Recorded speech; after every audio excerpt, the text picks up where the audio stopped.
All right, good day, everyone. Um, all right, so we'll be starting our class now, and we'll move down to what we did in our last class. And right from what we did from our last class, we'll look at what we did. We'll look at the questions, little questions of what we did in our last class, and after that, we're going to be going down to our topic for today and questions we have to answer under this topic for today. So look at those answers, look at those questions based on the excerpt. And just like I said, we are talking about history. And talking about history, we'll be looking at excerpts according to the GED examination. We'll be looking at excerpts. They remove some part of the story and ask us questions on them. And some has some graph concerning that. And we're going to be looking at that today. All right. So let's move on.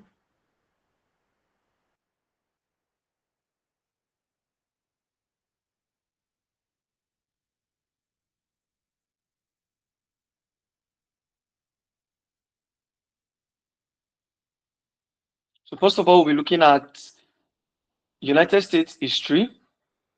And the last class, we talked about the European exploration.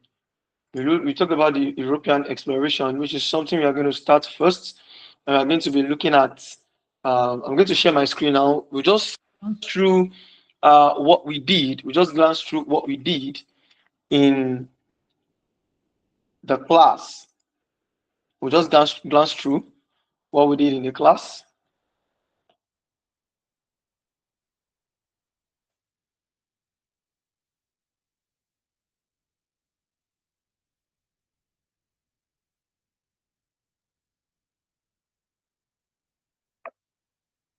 All right. So we have United States history. We'll be looking at that. And the first topic will be moving, the first topic we'll be moving down to is we'll be looking at the European exploration of the Americas. This is what we did in the last class. So it's just more of revision. I'm going to be moving now. So we looked at this excerpt, we looked at this passage, we saw these questions, we answer questions where we have to indicate an X on some of the things that we have in the passage that we have beforehand. Then also we have the meaning of the word league. We talked about that, and we said the meaning of the word league is the unit of distance. All right. And the next one we talk about following lines from the passage, credibility. That's the author's credibility. We looked at this as well. Okay. And we looked at our answers. We looked at the English colony in Virginia. We look at questions on them as well. All right. So we'll go back to what we did. We'll go back to what we have for today, and we will dwell more on those history. We'll dwell more on the history, dwell more on the excerpt that has been taken out from the history, and try to check questions on them, just like we did in the last class. That is more like a passage. Okay. Now, more like a passage, and we are going to pick out. So in the history as well, in the history, we explain very well what it is talking about. Okay. So moving on, let's look at what we have today.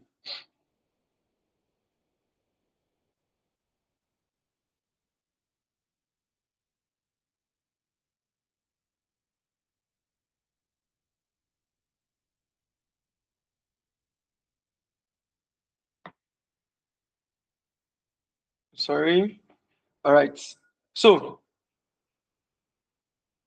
this is what we have today, which is part of the history that how United States started. Looking at the history, their story right from the beginning, how it all started. So, which is one thing. The second part of it today, or the second lesson under it, is to talk about the English colony. We'll look at the English colony. All right. The English colony in Virginia. All right. So we'll be looking at this as well. So same thing that we have in the last class, that we have passages. We have some passages, some excerpts right from the story to answer questions, correct? To answer questions on them. So looking at this, in the Massachusetts Bay Colony, church and government were tightly intertwined. Participation in government was restricted to men who were church members.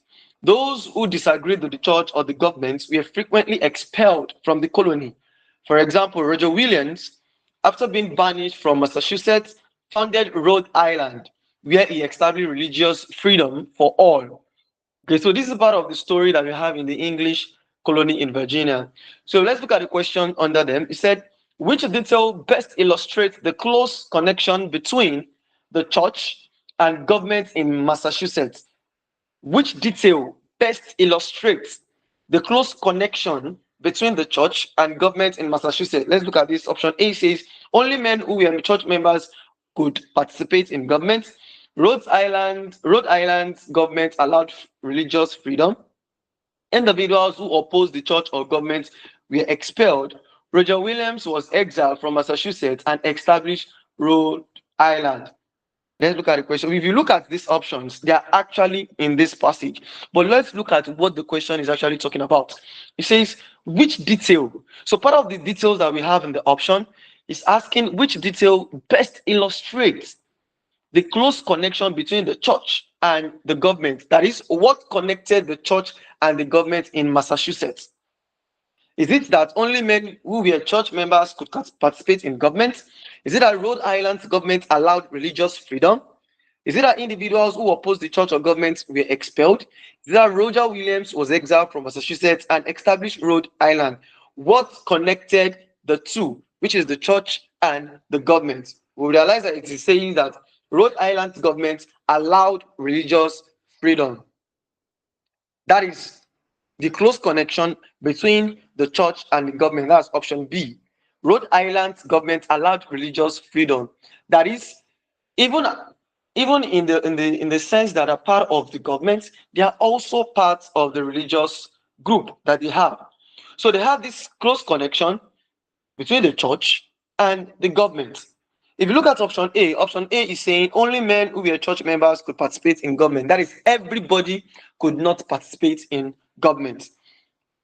The next one says, if you look at option C, that says individuals who oppose the church or government were expelled. So that is, in as much as you talk about the government or you oppose the church or the government, then definitely you will be expelled. That means we don't have any connection between them in that sense. All right. The last one, option D, says Roger Williams was exiled from Massachusetts and established Rhode Island, which is not part of, is not giving us the illustration between the connection between the church and the government. Okay. So moving on, you realize that option B actually says all, illustrated the close connection between the two governments. So moving on. Very good. Now let's look at, this is a graph that has been given to us. It said this question refers to the following graph. All right. It said what conclusion can be drawn from the graph?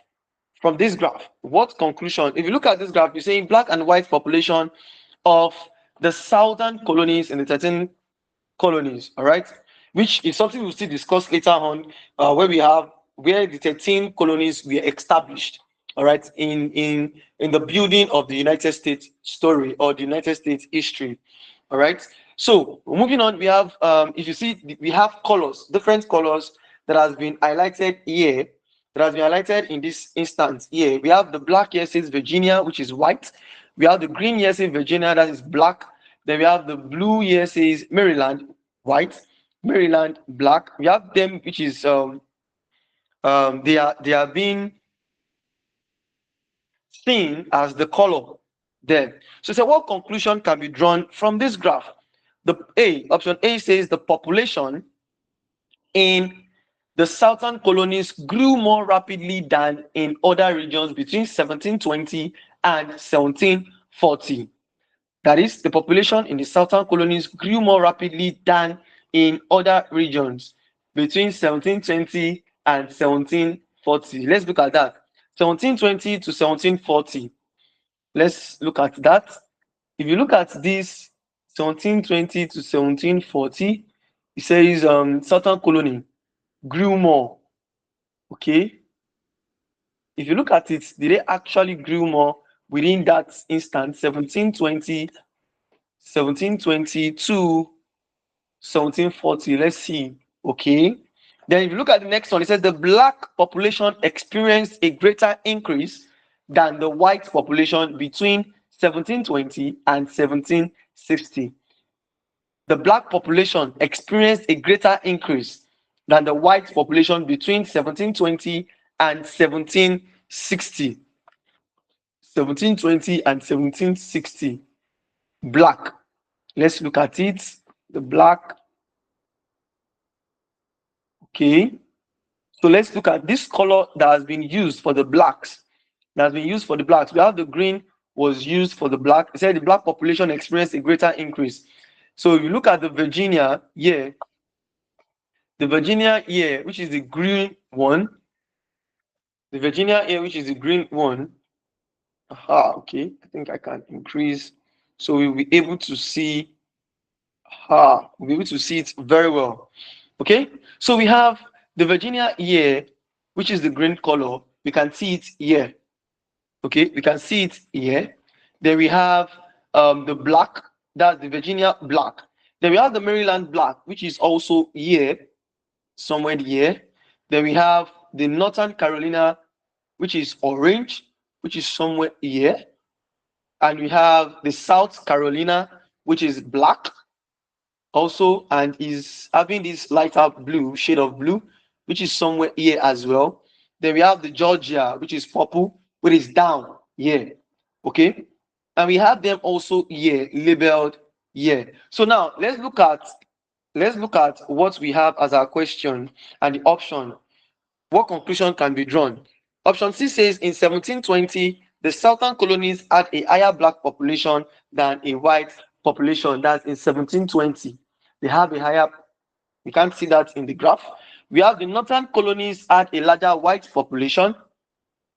The northern colonies had a larger white population. If you look at that as well, it is not being seen. It is not being seen in the graph as well. So what could be what it is that could be our answer to that question? All right. So what is it that we can conclude from it? Which we have,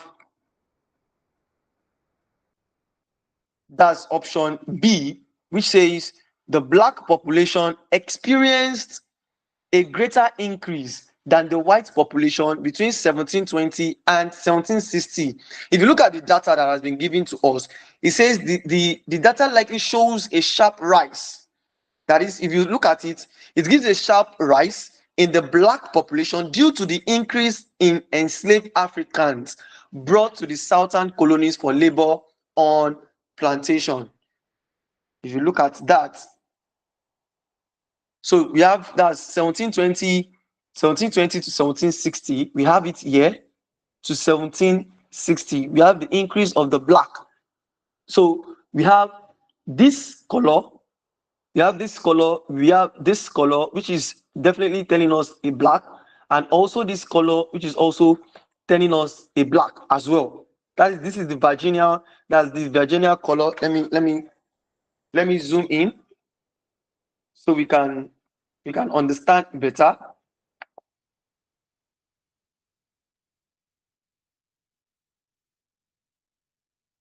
All right. So we have this color is giving us this Virginia color, and 720, this color is giving us the South Carolina black, and we have this color is giving us Georgia black. So we have between 1720 to 1760, we have mostly all these shades of blacks. So that is why our answer is going to be giving us that the black population experienced a greater increase than the white population between 1720 and 1760. Now let's look at the next question. It says in 1740 the white population in the southern colonies was approximately what? If you look at that, it says in 1740, if you all look at that, it says in 1740 the white population in the southern colonies was approximately what? Seeing this, it says the specific figure depends. Now, if you look at it, the specific figure is going to depend on what we have in our graph, definitely. Okay, So we have this in our graph. White population is southern colony. Now let's look at it in the southern colony. We will be identifying them with the color. We identify them with the color. Southern colony, the white.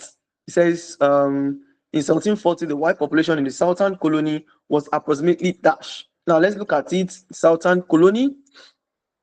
The southern. Let's look at the south that we have here in 1740. So the white in the south here, we have this color, this shade color of blue. That's a darker kind of shade of blue. Let's look at 1740, okay, which is here. So if we are to increase this to the same color that we have here, is going to be in this town, which is let's say 100 and something thousand. Okay, that is 100. Let's say 100 and something. Let's look at it between here. This is then that should be 110,000. So our question says in 1740, the white population in the southern colonies was approximately, if you approximate it, is going to be 110 to 120,000 or 115,000 that we have. Okay, so that we have. All right. So moving on, let's look at the next question. It says the year with the largest gap between the white and black population in the southern colony. The year with the largest gap between the black and the white population in the southern colony was what? In the southern colony was what? That is, the year is 1760. If you look at it very closely, the year with the largest gap between the white and the black population is the 1760. Let's go back to our graph and we'll understand this. Let's go back to our graph. We'll understand this better. Okay. So the largest gap between the white and the black population, that's 1760. Let's look at it. Okay. Okay. If you look at 1760, actually has the highest year. And if you look at these colors that we have, you see that the blacks are actually more efficient more than the white. So they have the largest. So if you look at the white, which is the Virginia, if you look at the Virginia color, is the highest here. And if you look at the Virginia color with the highest, if you look at the gap from here down to what we have here, which is the white as well. And we have here as the black, here also the black, here the black. Then we have white here. We have white here. We have black. Then we have white. So the gaps, if you look at the gaps in between, they have a larger one. So definitely it is going to be 1760. All right.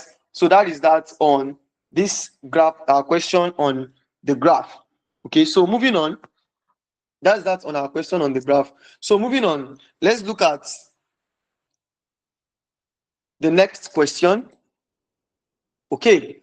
Now we have excerpts from the history as well. So we have excerpts from the history as well in this question. So it said in 1585, a group of English settlers founded a colony on Roanoke Island, located off the coast of present-day North Carolina. So, however, this settlement mysteriously disappeared. So we have it in what has been extracted. It said 1585, a group of English settlers founded a colony on Roanoke Island. English settlers. So we are talking about the English Virginia, we are talking about that here, how it was being founded. So located off the coast of present-day North Carolina, however, the settlement mysteriously disappeared. After creating or founding it, it disappeared. So here, question 1 says, what is the historical significance of the Roanoke Island colony? What is the significance? 1, is it was the first colony to establish a tobacco economy? No. It served as the first successful English colony. It was not successful because it mysteriously disappeared. It became known as the lost colony due to its mysterious disappearance. If you look at option D, says it was the site of the first representative government in America, that is not part of our excerpts. But if you look at the option C, it said it became known as the lost colony due to its mysterious disappearance. Okay, because after creating it, after founding it, after the English settlers, after they founded it, it disappeared. They said mysteriously disappeared. So that means it became a lost colony because of its mysterious disappearance. All right, so moving on. Question 2 says, what clue was left behind at the Roanoke settlement? What clue was left behind at the Roanoke settlement? Is it a written journal? Is it a carved message reading Croatoan?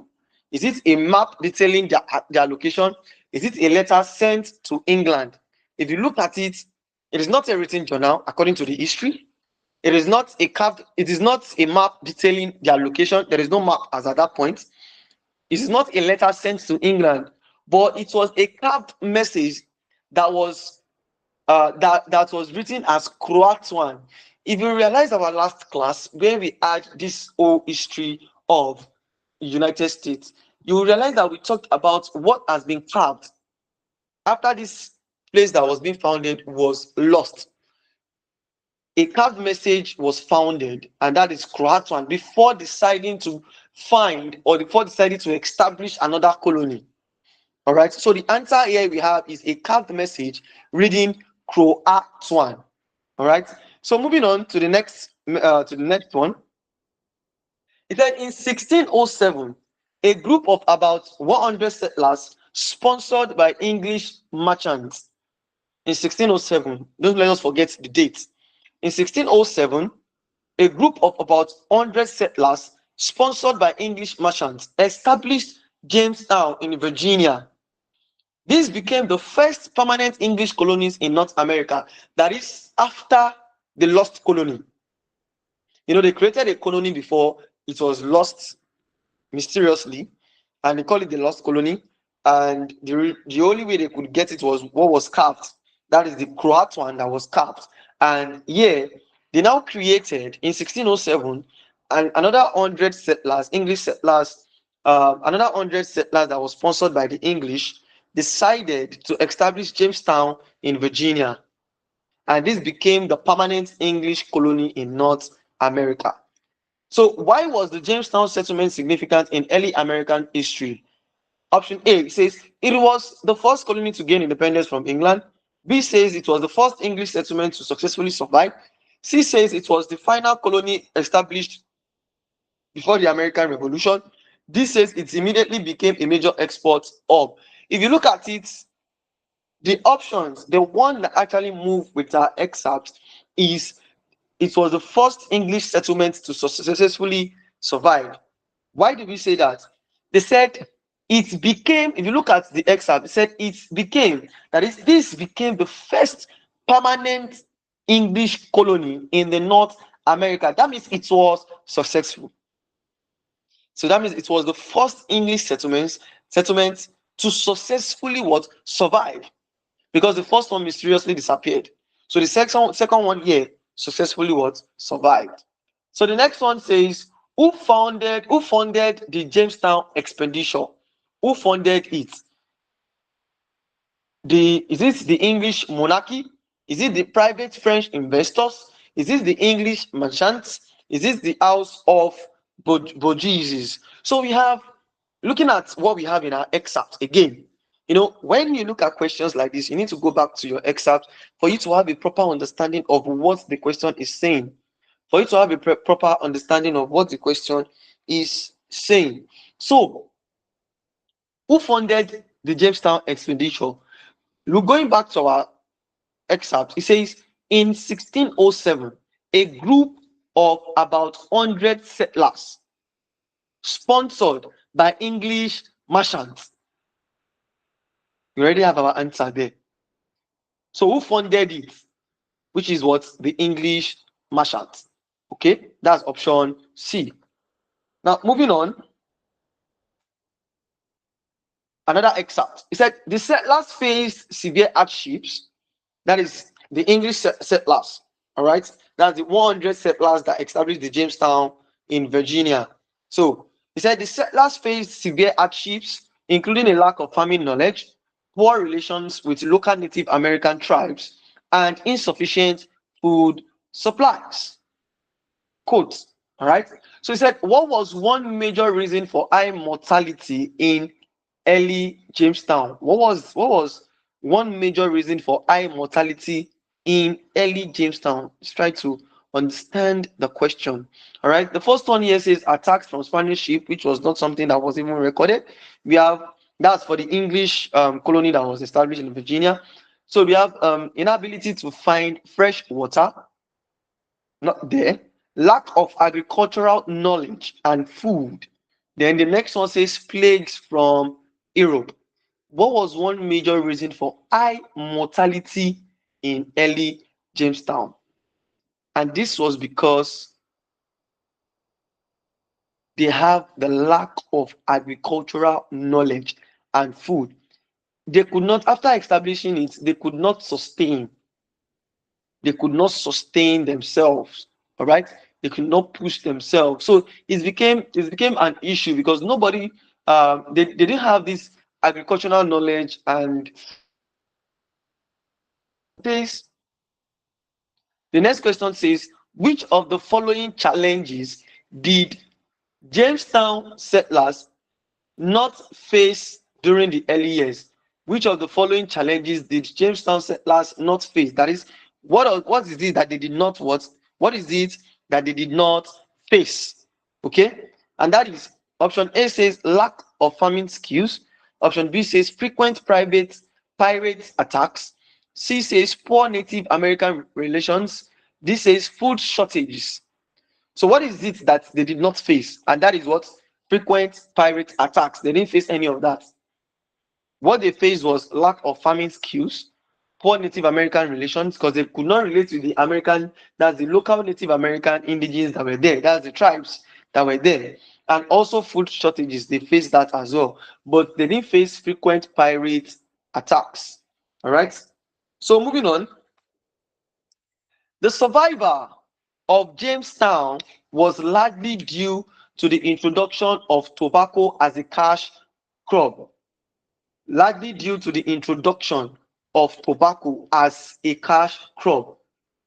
John Rolfe learned from the local Powhatan Native Americans how to grow tobacco.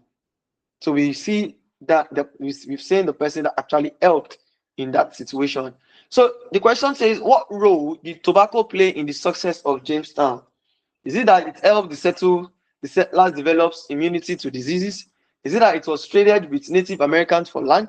Is it that it became a profitable export, helping the colonies survive? And we have, is it that it serves as a food source during times of famine? So here it says it became a profitable export, helping the colony to survive. When the Powhatan Native Americans introduced this to John Rolfe, John Rolfe decided to start planting the tobacco. He planted it and he used it as an export rate down to England. And with that, they were able to survive because they used that to build their economy. They used that in building their economy. So with that, they have a profitable export, okay, helping the colony to survive. So who introduced tobacco farming to the Jamestown settlers? That is what? Who introduced it? That's we have John Rolfe. We have it said John Rolfe learned. That means he learned it from the local Powhatan Native Americans, and he was able to use it to create a survival means for Jamestown in Virginia. So moving on, tobacco quickly became a profitable export, which allowed the settlers to fund their survival by selling the crop to Europe. So, it's more like a continuation of the story. From here, we'll be able to connect 1, 2, and 3 together to be able to gather information concerning the history. So, tobacco quickly became a profitable export, which allowed the settlers to fund their survival by selling the crop to Europe. So, yeah, the question says, how did the export of tobacco benefit Jamestown? How did it benefit them? If you look at it, it says it allowed them to buy gold from Europe. It made Jamestown a religious center. It funded food and supplies, aiding survival. It reduced conflicts with native tribe. What actually goes with the story and the history is it funded food and supplies, aiding survival. They created that tobacco, started planting this tobacco, using it to get food, using it to get supplies from England, more like an exchange. Okay, and that increased their economic rate. Moving on, he said, what was Europe's main interest in tobacco during the colonial era? What was Europe's main interest in tobacco during the colonial era? What was their main interest? He said, one, its use as a building material, its medicinal qualities, its popularity and economic value, its ability to repel insects. So we have its popularity and economic value because as at that time, tobacco was something that was being used efficiently in England.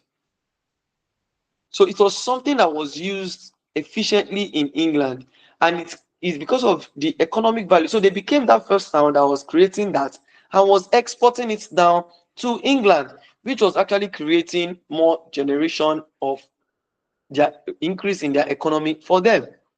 Okay, so that's how it was being created. As at that point it was being created, they started building on it, and before you know it, they could survive in Jamestown in Virginia. Okay, moving on, it says in 1619 the Virginia colonists established the first representative government in what would become the United States, called the House of Burgesses. Called the House of Burgesses. All right. So, question, let me say, what was the House of Burgesses? Is it a military fort? Is it the first English court system? Is it a representative legislative assembly? Is it a tobacco farming cooperative? Okay, it is a representative legislative assembly. So they used it in representation of their government. They started creating their government as at that time. In as much as they have increase in their economy, their economic rate was increasing. So what they do is to create a government, a representative government. So they said in 1619 the Virginia colonies established the first representative government. So they created a representative legislative assembly, which is what the House of Burgesses. And they created this, and that was the reason, that was the meaning of the House of the Burgesses. The next one say, why is the establishment of the House of Burgesses historically significant? Why do we have to know it? Why this is historically significant? He said option A says it led to a rebellion against British rule. B says it laid the foundation for American democracy. C says it served as the first police force. D says it controlled trade routes in the Atlantic. He said, why is it historically significant? That's the House of Burgesses.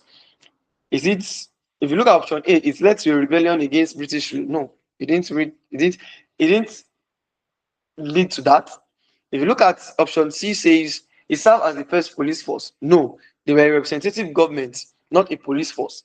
Then it controlled trade routes in the Atlantic. No, they were a representative government, not that they were controlling the trade route in the Atlantic. No.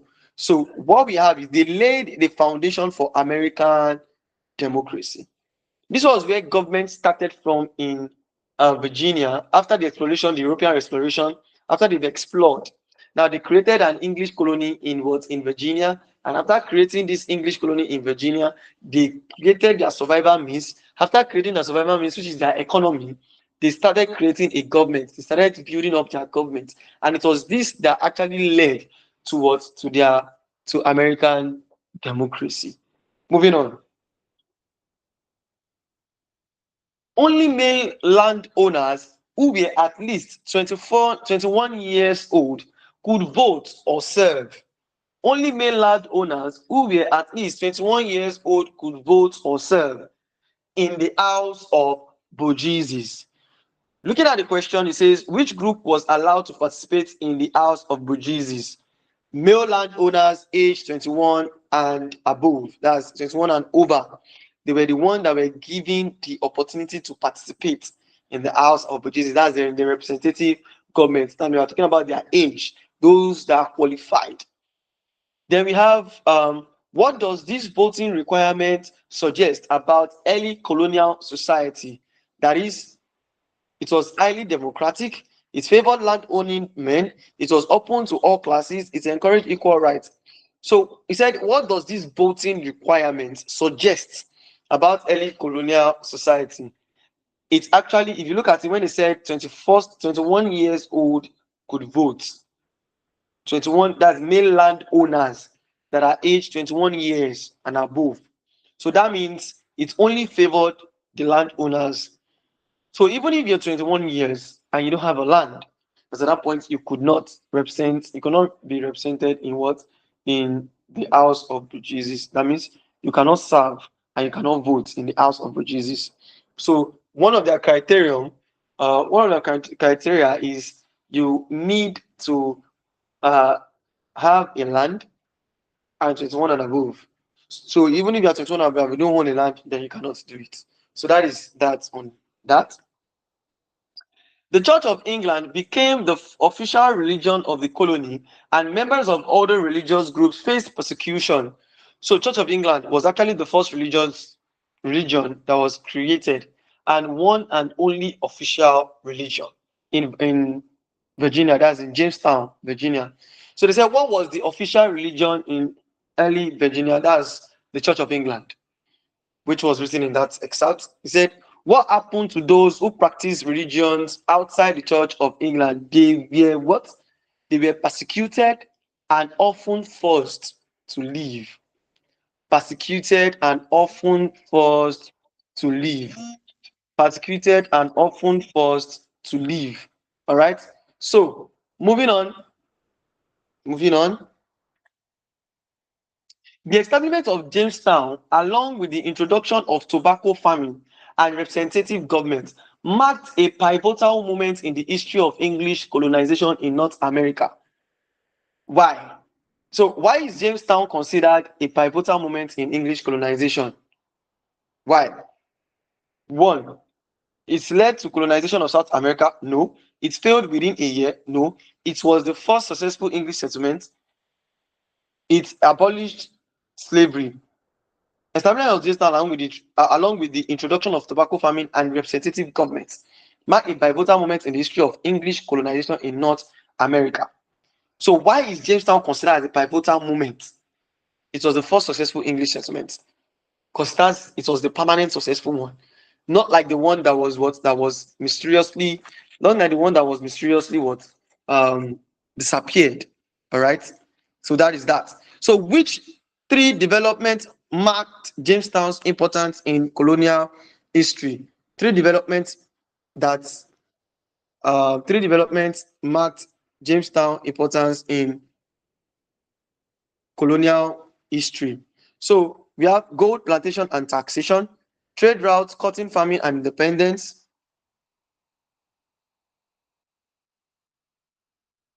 tobacco farming, trade routes, cotton farming and independence, tobacco farming, representative government and permanent settlement, Spanish alliance, steel production, and a railroad system.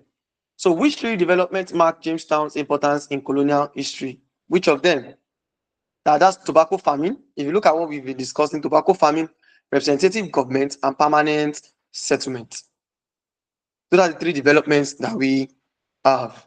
So moving on.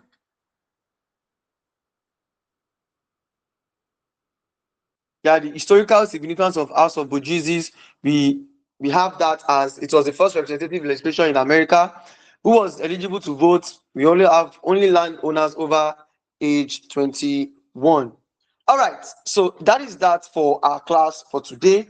Looking at the graphs that we did and also the excerpts that we have here, if you understand the excerpts and understand the question very well, you'll be able to pick the right answer from the multiple choice questions that are being set for GED exam. So don't forget, for you to be able to prepare well, please subscribe to our YouTube channel and check our website for summary notes, study guides, practice test questions on RLA, social studies, science, and mathematics. We have GED Math formula sheet and more on our website, which is www.the DTW GEDprep.com. Then we have, you can join our GED Facebook group community as well. Link is in the video description box. That's this video. And also if you are interested in one-on-one online tutoring, please, you can also send a WhatsApp message to the number that you have on the screen. You can send a message there. If you have any issue, have any question, you want one-on-one online tutoring or settlement or whatever it is, please message the number that you've seen on your screen. So thank you very much for having me this day. Thank you very much. Have a blessed day. Thank you.